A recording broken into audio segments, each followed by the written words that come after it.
Fui una esposa infiel y engañé a mi esposo durante 6 años. Él lo descubrió y planeó una venganza devastadora, dejándome mutilada y en la miseria.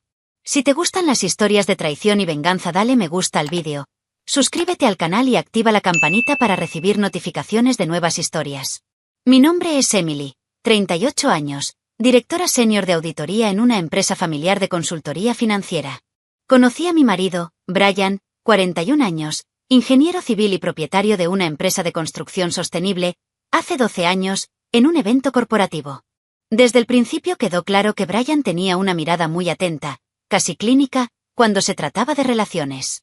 Su actitud sospechosa contrastaba con mi espíritu más alegre. Crecí creyendo que el amor podía resistir cualquier cosa. Él, en cambio, creía que la fidelidad era un concepto frágil, sostenido por el miedo y la conveniencia. Brian pasó toda su adolescencia trabajando en el bar de sus padres, un local pequeño y mal iluminado donde la hipocresía de las relaciones fluía entre vasos de cerveza y tomados de la mano ocultos. Solía decir, con una risa cínica, que no había secreto que resistiera a la embriaguez. Viudas coqueteando con los padrinos de boda, maridos intercambiando miradas con las camareras. Nada escapaba a la mirada entrenada de un chico que, antes de cumplir los 18 años, ya sabía identificar la traición en el reflejo de un vaso. Dio forma al hombre en el que se convirtió. Y también moldeó el tipo de marido que decidió ser. Un episodio que nunca olvidó fue cuando vio a la madre de una amiga del colegio bailando sensualmente con un hombre que no era su padre. La escena era demasiado gráfica para ser malinterpretada. Brian se sorprendió y quiso contárselo a todos, pero su propio padre lo detuvo. Decía algo así como, no te metas en mierdas de adultos, hijo. Que se ahoguen solos los que se quieran ahogar. Esta frase se convirtió en un tatuaje invisible en su comportamiento. Desde entonces, optó por la frialdad y el silencio, observar en lugar de confrontar, reunir pruebas en lugar de discutir sentimientos. Al comienzo de nuestro matrimonio, pensé que esta postura era exagerada. Para mí la gente cometió errores, sí, pero hubo espacio para el diálogo y el cambio. Brian no estuvo de acuerdo. Dijo que la confianza, una vez rota, se convierte en arena. No importa cuánto intentes juntarla, siempre se te escapará de las manos. Lo amaba profundamente, pero en ciertos momentos sentí que él esperaba mi traición como si fuera inevitable. Como si estuviera esperando el momento adecuado para atraparme. Este tipo de expectativa constante me dejó sintiéndome asfixiada, como si me estuvieran juzgando por un crimen que ni siquiera había pensado en cometer, todavía. A veces, cuando hablaba de compañeros de trabajo o eventos corporativos, él no hacía preguntas directas. Pero tenía esa manera de archivarlo todo mentalmente, como si estuviera armando un rompecabezas silencioso. Recuerdo una noche que llegué tarde a una cena de empresa y en lugar de preguntar cómo estaba, simplemente dijo, tomé nota. Me reí, pensando que era sarcasmo. Pero ahora que lo pienso, tal vez fue más bien una advertencia sutil, un recordatorio de que él siempre estaba observando. Siempre esperando. Esto me molestó más de lo que quería admitir. Me preguntaba si me veía como su excepción o simplemente como otro ejemplo inevitable. Esa sombra de duda se cernía sobre nuestras conversaciones, nuestras caricias, nuestros silencios. Durante mucho tiempo traté de alejar ese pensamiento. Después de todo, estábamos bien, ¿verdad? Viajamos, reímos juntos, hicimos planes. Pero hubo una parte de él que nunca se rindió del todo. Y, tal vez por ego o desafío, una parte de mí comenzó a preguntarse cómo sería cruzar la línea. No por amor a los demás, sino por ira ante el juicio. ¿Cómo podría demostrar que era digno de confianza? Si en el fondo él nunca creyó que lo era. Esa semana parecía inofensiva. Estaba en Phoenix, asistiendo a una convención de cumplimiento tributario, algo rutinario, técnico e incluso aburrido. Brian continuó con la intensa rutina de la empresa, siempre rodeado de plantas, proyectos y reuniones. Fue en una de estas reuniones que conoció Natalie, un nuevo cliente interesado en un proyecto de invernadero en el patio trasero. Una mujer educada, de porte refinado, casada con un tal Calvino. Todo transcurrió con normalidad, hasta que un detalle trivial se convirtió en el principio de nuestro fin. Mientras Natalie completaba algunos detalles en la oficina, sacó una foto pequeña y ligeramente arrugada del tarjetero de su bolso, que terminó cayendo. Brian, instintivamente, tomó la imagen para regresar. Era una foto de pareja, y el rostro del hombre inmediatamente llamó su atención. Calvino. Pero él no era un extraño. Brian conocía esa cara de alguna parte, pero no recordaba dónde. El nombre tampoco era extraño. Algo no cuadraba. Allí nació la inquietud. Devolvió la foto sin mostrar nada, pero llevaba esa imagen en su mente. Más tarde, en casa, Brian empezó a revisar mi antiguo Instagram, uno que ya casi no usaba, pero que todavía estaba activo. Y ahí estaba. Una foto de una barbacoa con compañeros de la zona, tomada hace unos años. Yo sonriendo, vaso en mano, y justo a mi lado, Calvin, riendo como si fuera parte de la familia. Era una imagen sutil, pero la proximidad era demasiado íntima para ser una coincidencia. La forma en que nos inclinábamos el uno hacia el otro, las miradas que parecían buscarse. Era una de esas fotos que solo revelan su verdad cuando ya sabes lo que estás buscando. Brian no dijo nada. Ese ha sido siempre su talento. El silencio calculado. En lugar de confrontar, comenzó a observar. Juntando piezas. Revisando mentalmente todos los viajes de trabajo que mencioné durante los últimos meses. Las fechas. Los destinos. Las coincidencias. Cada detalle parecía ahora tener otra capa de significado. Calvin, Phoenix, Natalie, yo. Las piezas estaban sobre la mesa. Y algo dentro de él le dijo que era hora de investigar de verdad. Natalie, a su vez, parecía completamente ajena al fuego que comenzaba a extenderse dentro de Brian. Habló del proyecto con entusiasmo, mostró referencias, comentó que su marido siempre estaba viajando, ese tipo de comentarios que pasan desapercibidos, excepto cuando ya estás buscando señales. Brian empezó a notar todo, las fechas que ella mencionaba, los lugares que compartían. Pero por ahora, ella era solo una pieza indirecta del rompecabezas. No tenía idea de lo que había despertado. Mientras tanto, ¿yo? Él mantuvo la calma. Ignorando las señales, como alguien que está demasiado distraído por el juego como para darse cuenta de que las reglas están cambiando. Aquella simple reunión, que parecía una entrega presupuestaria más, fue el primer movimiento de dominó. Y como toda ficha de dominó que cae, comienza con un toque casi imperceptible. Pero entonces nada puede detenerlo. Brian nunca fue alguien que actuara por impulso. Prefiere observar, planificar, montar el tablero antes de mover las piezas. Pero esa sospecha nunca abandonó mi mente. Calvino y yo. Calvino y yo. Phoenix, San Diego, viajes corporativos. Necesitaba pruebas. Ni insinuaciones, ni sentimientos. Evidencia. Y fue en ese momento cuando decidió tomar la primera acción concreta. Después de unos días, le envió un mensaje de texto a Natalie. Algo sencillo, educado, con el pretexto de revisar el presupuesto del invernadero. Pero en el fondo, quería entender quién era ella, y qué sabía. Su encuentro fue discreto. Un café al final de la tarde, lejos de los círculos comunes. Brian mantuvo la conversación profesional durante unos minutos hasta que mencionó casualmente que Calvin le resultaba familiar. Natalie sonrió y dijo que viajaba mucho. Pero entonces Brian soltó, creo que lo vi en una foto con mi esposa. Su silencio duró medio segundo más de lo debido. La expresión, antes ligera, se volvió estática. Fue suficiente. La duda que había rondado hasta entonces tomó forma en sus ojos. Sin decirlo directamente, Natalie entendió lo que Brian quería decir. Y, sin saber exactamente por qué, quiso saber más. Así empezó todo. Ningún escándalo, ninguna acusación. Solo dos ojos que se encontraron en una trinchera emocional. Brian propuso investigar. Natalie vaciló, estaba conmocionada, por supuesto, pero había algo en su calma que la convenció. Tal vez fuera el tono comedido, casi frío, de alguien que ya sabía lo que se iba a encontrar. O tal vez fue la desesperada necesidad de no sentirse sola en esto. A los pocos días, contrataron juntos una empresa de investigación. Secreto absoluto. Total discreción. Ningún detalle podía escapar. Las semanas que siguieron estuvieron llenas de silencio y expectación. Durante 20 días enteros los detectives no encontraron nada. Nada. Los investigadores informaron de rutinas aparentemente normales, mensajes desprevenidos y lugares limpios. Parecía que todo era paranoia.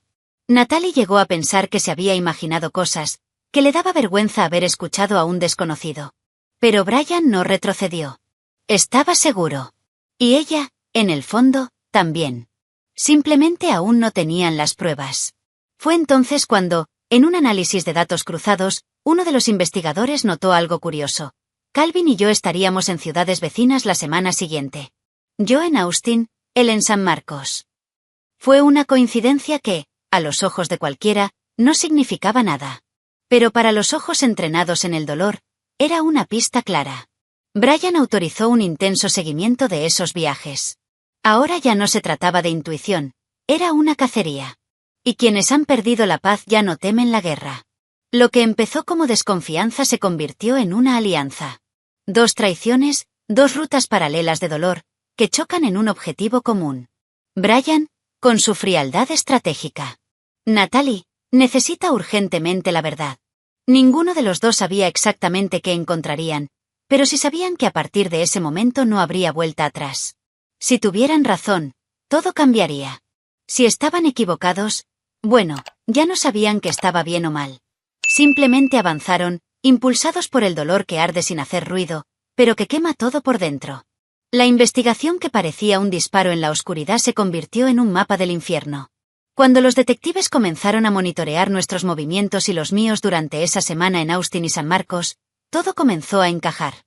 Las reservas en distintos hoteles, realizadas con tarjetas alternativas, los nombres falsos utilizados en recepción, los horarios cronometrados para que no nos pillen llegando juntos. Era un teatro detallado, un juego de sombras. Y yo fui uno de los autores del guión. Ya no había forma de negarlo. Lo que Brian descubrió fue más allá de una traición. Fue casi una operación. Usamos identidades falsas. Yo estaba Alicia Grant, él, Marco. Nombres simples, fáciles de recordar, pero imposibles de rastrear sin acceso al sistema del hotel. Nuestras reuniones se realizaban una vez al mes, siempre los miércoles o viernes, y rara vez en el mismo lugar. La estrategia era clara. Cuanto más se alejaba de la rutina, más segura era la transgresión. ¿Lo más extraño? Nunca nos quedamos en la misma habitación. Elegimos hoteles con puertas interiores comunicadas, 2 habitaciones separadas conectadas por un pasillo discreto que podíamos cerrar con llave en ambos lados. Si alguien nos viera, nos quedaríamos solos. Sobre el papel, éramos fantasmas. Los investigadores también encontraron un apartado de correos en Oakville, registrado con mi nombre alternativo. Aquí llegaban los extractos, recibos y pequeños objetos que utilizaba en los viajes. Los pagos se realizaban con una tarjeta específica, vinculada a una cuenta que abrí usando datos alternativos, vinculada a un correo electrónico que Brian desconocía. Calvin, por su parte, fue aún más cuidadoso. Pagaba en efectivo y cambiaba su número de celular cada 3 meses. No se dejó nada al azar. Nada. ¿Estábamos demasiado paranoicos para caer? O al menos eso pensaba. La investigación reveló hábitos, horarios, patrones. Incluso el perfume que usaba en los viajes era diferente al de todos los días. Todo diseñado para crear una separación mental, como si Alicia fuera otra mujer. Fue un disfraz psicológico, tanto para mí como para él. Y lo más loco, no se trataba de amor. Nunca lo fue. El contacto físico fue esporádico, casi mecánico. La adrenalina procedía del riesgo, de la planificación, de la ilusión de superioridad. Era un juego de ajedrez en el que hacer trampa sin ser descubierto era la victoria definitiva. Brian lo descubrió todo. Y más que traicionado, se sintió ridiculizado. Las escuchas telefónicas recogieron detalles inquietantes. Uno de los audios captados durante una de las reuniones mostró la frialdad con la que hablaba de todo. Es solo un juego, Calvin. Eso es todo. Me gusta el riesgo. Es como engañar a un sistema que cree que es infalible. No hubo pasión. Solo ego. Desafío. Pura vanidad. Y eso es lo que dolía a Brian. No me había enamorado de otro hombre. Había hecho trampa como quien juega un juego secreto contra su propio matrimonio y gané, mes tras mes, durante 6 años seguidos. Cada descubrimiento añadió una capa de humillación. No fue solo una relación extramatrimonial. Fue una vida paralela construida con precisión casi militar. Un guión de espías donde el traidor no era un amante apasionado, sino alguien que simplemente quería demostrar que podía hacer eso y que no me pillaran. No solo fui infiel. Fui metódico, calculador. Y ahora, cada paso que creía haber escondido perfectamente estaba siendo revelado con crueldad. El juego había cambiado. Y el jaque mate estuvo cerca. Fue durante una de esas grabaciones que el hechizo se rompió de una vez por todas. No es que aún quedara mucho por romper, pero lo que quedaba de dignidad en medio de esa historia se disolvió allí. Era mi voz. Claro, firme, sin dudarlo. Calvin, todo esto era solo un juego. Demostrar que podíamos hacer trampas sin que nos descubrieran. El riesgo, la planificación, el secreto, eso es lo que me atrajo. No hubo cariño. No hubo arrepentimiento. Solo la vanidad inflada de alguien que creía que estaba ganando una guerra silenciosa contra su propio matrimonio. Brian escuchó esto. Y algo dentro de él murió. No fue solo una traición física. Fue una confesión de motivación. El placer no estaba en otra piel, sino en el poder de engañar. La sensación de estar por encima de las reglas. Hablé como quien explica un experimento científico, frío, técnico, casi orgulloso. En otra parte, mi voz era más baja, casi íntima. El tacto nunca me ha saciado como el de Brian. Es el único hombre al que he amado. Y eso, en lugar de consolar, fue como echar alcohol en la herida. Lo amaba y, sin embargo, lo traicioné sistemáticamente. Como si el amor y el respeto fueran cosas separadas. Brian escuchó todo sin saltarse ninguna parte. Durante días revisó los audios como quien lee una carta de despedida. No para buscar una explicación, sino para confirmar que realmente no había justificación. Cada palabra que dije reforzó lo perdido que estaba en este juego enfermizo. Calvino también habló, por supuesto, pero fue secundario. Un cómplice. Un peón tan implicado como yo, pero sin el mismo peso emocional. El foco era yo. La esposa que vivió 2 vidas y que ahora había dejado suficientes huellas para ser capturada. Los investigadores también incluyeron detalles que escaparon a nuestros ojos durante años. Las veces que tuve demasiado frío con Brian después de regresar de un viaje. Los cambios sutiles en el lenguaje corporal. La falsa dulzura para compensar la culpa. Todo se convirtió en evidencia. Todo tenía sentido ahora. Incluso los días en que volví más silencioso, no era cansancio, era la adrenalina en su fase decreciente. La droga de las mentiras está desapareciendo.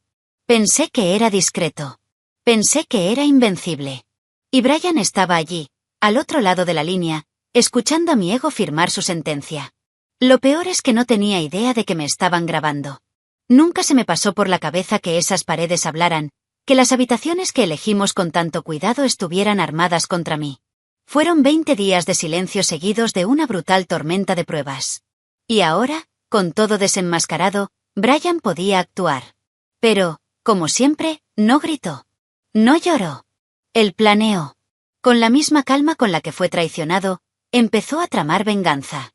Y ni siquiera sospechaba que el final ya estaba previsto. ¿La ironía? Incluso con todo lo que hice, incluso con todos los riesgos, todavía pensaba que tenía el control.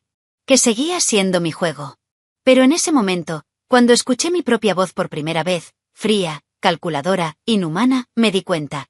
Había dejado de jugar hacía mucho tiempo. Brian estaba a cargo ahora. ¿Y qué haría con todo eso? Bueno, eso aún estaba por llegar. Fue un viernes. Uno de esos días aparentemente normales, en los que el caos llega vestido de rutina. Había regresado del viaje la noche anterior, cansado y con la cabeza llena. Entré a la oficina, saludé a mis colegas, tomé un café, todo automáticamente. Hasta que vi el sobremanila sobre mi escritorio. Sin remitente, solo mi nombre escrito a mano. Había algo extraño allí. El tipo de cosas extrañas que te ponen la piel de gallina incluso antes de abrirlo. Y lo abrí. Y supe, al instante, que mi vida había terminado allí. Sin previo aviso. Sin piedad. Dentro del sobre había una copia de nuestro contrato prenupcial, con algunas cláusulas resaltadas con marcador amarillo.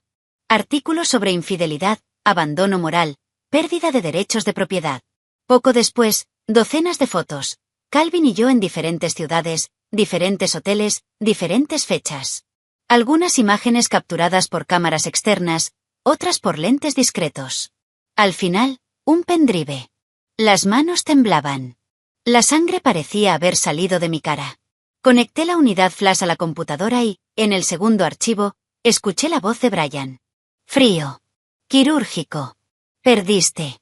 Los tramposos siempre cometen un error. Minutos después, mi mundo ya no existía.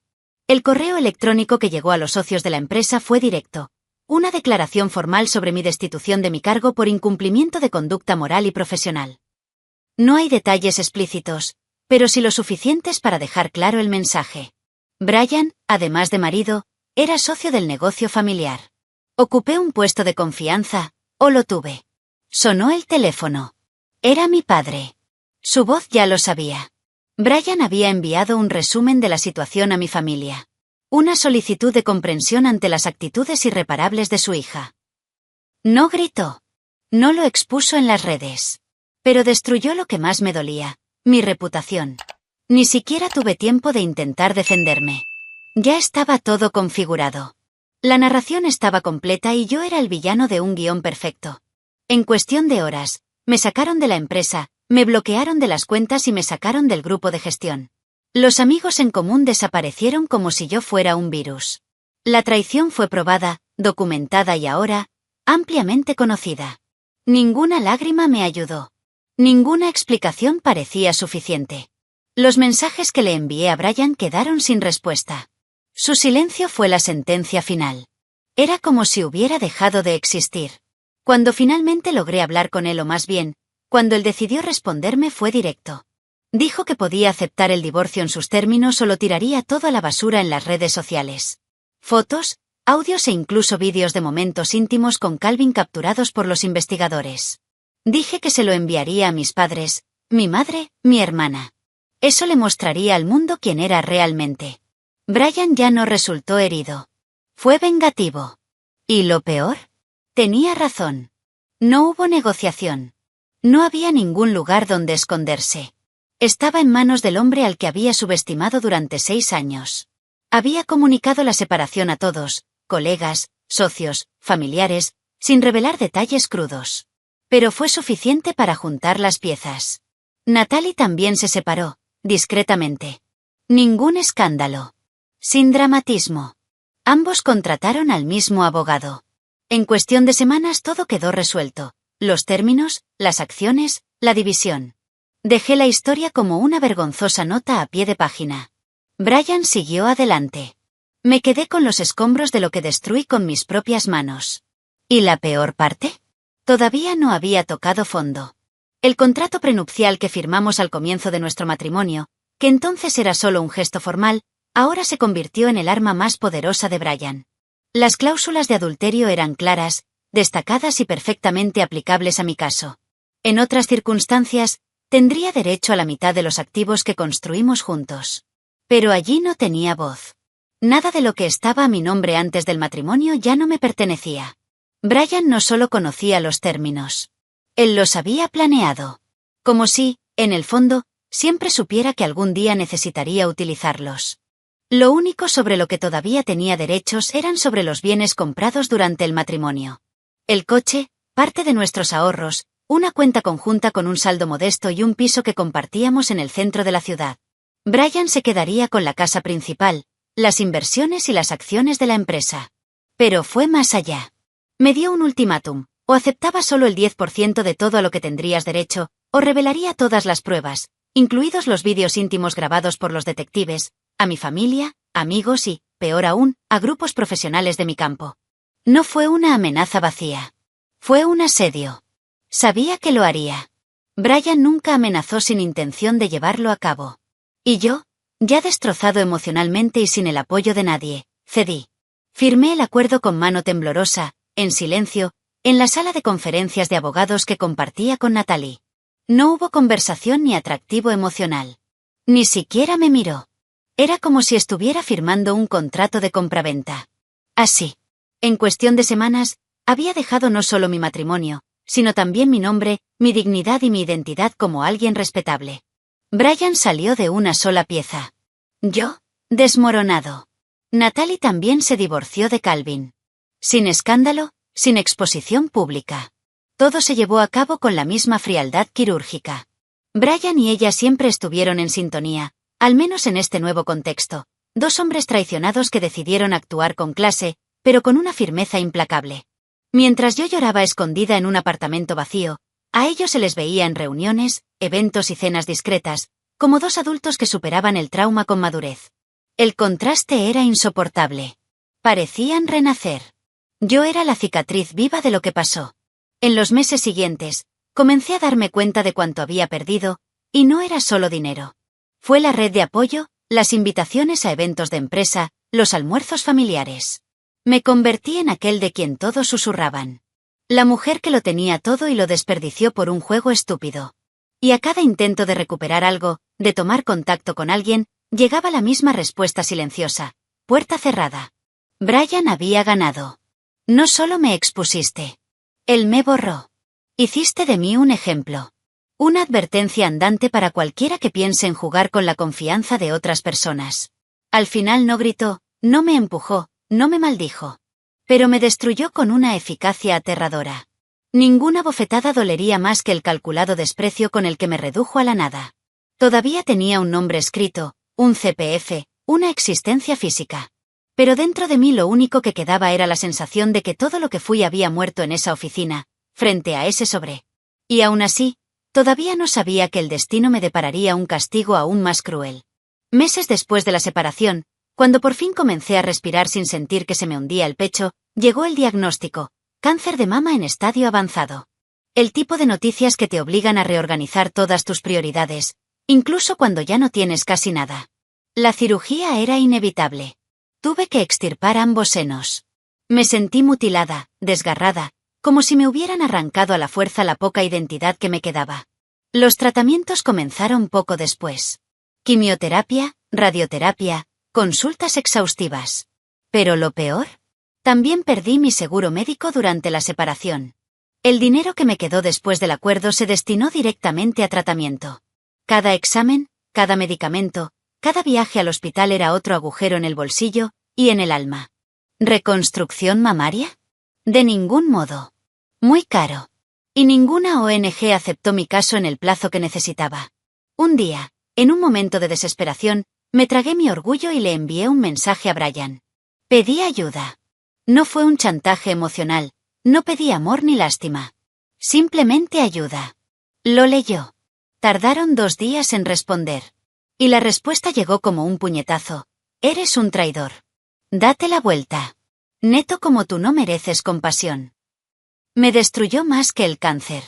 Porque allí supe claramente que nunca más volvería a verme como un ser humano.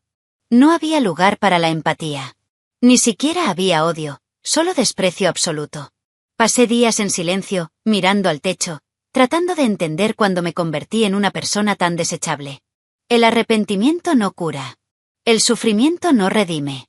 Nada fue suficiente para tocar a Brian nuevamente. Me habían borrado de su corazón con la misma frialdad con la que borraba viejos correos electrónicos. Unos meses más tarde, vi una foto que me detuvo en seco. Brian y Natalie, cenando con sus hijos en un conocido restaurante de la ciudad. El título era simple: familia. Y lo que más le dolió ni siquiera fue su sonrisa, fue la ligereza. Parecía feliz. Auténtico. Como si el dolor hubiera dado paso a la paz. Y poco después llegó la bomba. Estaban comprometidos. En el restaurante familiar de Brian, rodeado de amigos, personal y familiares. El mismo lugar donde él y yo habíamos celebrado nuestro compromiso años antes. Solo que ahora el brillo estaba en los ojos de Natalie. Supe que le regaló un collar antiguo, una joya con valor sentimental. ¿El detalle que me hizo desmoronar? Era el collar de su abuela. El mismo que me había regalado por nuestro 5º aniversario, y que le devolví cuando nos separamos. Ahora brillaba alrededor de su cuello como símbolo de un nuevo comienzo, como si me hubieran reemplazado oficialmente, incluso en el gesto más simbólico. Y fue en ese momento que lo entendí. Él no siguió adelante. Él reconstruyó todo lo que yo destruí, con alguien más. Y, esta vez, de forma pública, plena, casi triunfante. Yo, en cambio, me miré al espejo y no me reconocí. Sin senos, sin pelo, sin energía. Ya no había confianza en mí. No podía identificarme. Ni siquiera podía hablar con un hombre sin sentirme avergonzada. Vergüenza por el cuerpo, la condición, el pasado. No fue solo la enfermedad. Fue karma. El precio por años de mentiras. Mientras Brian celebraba una nueva vida con alguien que lo entendía, yo sola enfrentaba la sentencia de lo que me había convertido. Y por primera vez me di cuenta. El verdadero castigo nunca fue el divorcio. Era permanecer vivo para ver su felicidad sin mí. Con el paso de los meses, el dolor ya no era solo físico. Era un dolor existencial, de esos que no aparecen en los análisis, pero que consumen todo lo que hay dentro. Cada sesión de tratamiento fue un recordatorio de que mi cuerpo ya no era el mismo. Ni siquiera mi mente. No mi alma. Intenté encontrar una manera de seguir adelante, de reinventarme, pero las marcas de lo que hice y de lo que perdí eran demasiado profundas. Y fue en ese vacío que sentí la necesidad de hacer algo que nunca tuve el coraje de hacer: pedir perdón de verdad. Ni por mensajes, ni por correo electrónico. Pero de forma simbólica. Definitivo. Compré una tarjeta de San Valentín. Simple. Papel reciclado, sin purpurina, sin frases ya hechas. Escribí a mano, con letra temblorosa, quizá por la emoción, quizá por los efectos del tratamiento. Este fue mi primer regalo de amor verdadero. Hoy te lo paso. No dejes que el orgullo destruya lo que construyeron juntos. Doblé la tarjeta y la puse en una caja, junto con el collar de la abuela de Brian, el que alguna vez fue mío y ahora pertenecía a Natalie. Sabía que ella ya lo usaba, pero necesitaba que ella supiera eso. Acepté. Eso lo entendí. Y que ya no le guardaba rencor. Solo arrepiéntete. Envié la casilla con acuse de recibo. Esperé. Un día. 2. Una semana. Nada. Sin mensajes. Ninguna respuesta. Sin reconocimiento. Silencio. Y lo entendí. El puente que intenté construir llegó demasiado tarde. El gesto que quizás años atrás hubiera significado algo, ahora no era más que un recordatorio del pasado que enterraron juntos. Brian no quería oír más de mi dolor. Y Natalie, con razón, no le debía nada a la mujer que participó en la destrucción de su matrimonio. Por primera vez no me sentí enojado. Solo aceptación. Fue en este silencio que me di cuenta de lo que realmente me hizo el destino.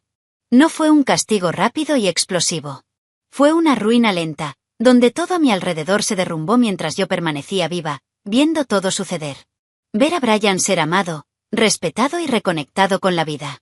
Ver a Natalie sonreír con sus hijos, con la confianza de quien ha encontrado algo sólido. ¿Y yo? Me volví borroso. Un fantasma. Alguien que camina por las calles y nadie lo reconoce.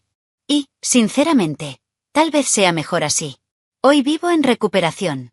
Todavía estoy bajo control y, según los médicos, las posibilidades de curación son buenas. Pero lo más difícil no es sobrevivir. Se trata de lidiar con lo que queda. Me quitaron los senos, mi reflejo se volvió un extraño. No puedo involucrarme con nadie. No por falta de oportunidades, sino por vergüenza. De mi cuerpo. De mi historia. De lo que me he convertido. Los hombres no se acercan. Y cuando se acercan, los alejo. Porque sé que ya no soy lo que solía ser. Y puede que nunca vuelva a ser así. Lo que me queda son recuerdos. Y la certeza de que, al final, no perdí a Brian por otro hombre. Perdí a Brian por mi propio orgullo. Para el juego que inventé. Por la arrogancia de pensar que nunca me atraparían. Él ganó. Y más que eso, ganó con elegancia, con control y con justicia. Hoy miro hacia atrás y entiendo. Él no fue quien destruyó mi vida. Fui yo. Solo. Y ahora sigo, con la única compañía que nunca me abandona, el silencio. Deja tu opinión en los comentarios, dale me gusta al vídeo y suscríbete al canal para recibir notificaciones de nuevos vídeos, y también ayudarnos a llegar a más personas y formar una comunidad. Disfruta y mira una de las historias que van apareciendo a continuación sobre nuevas denuncias de traiciones y venganza. Hasta la próxima.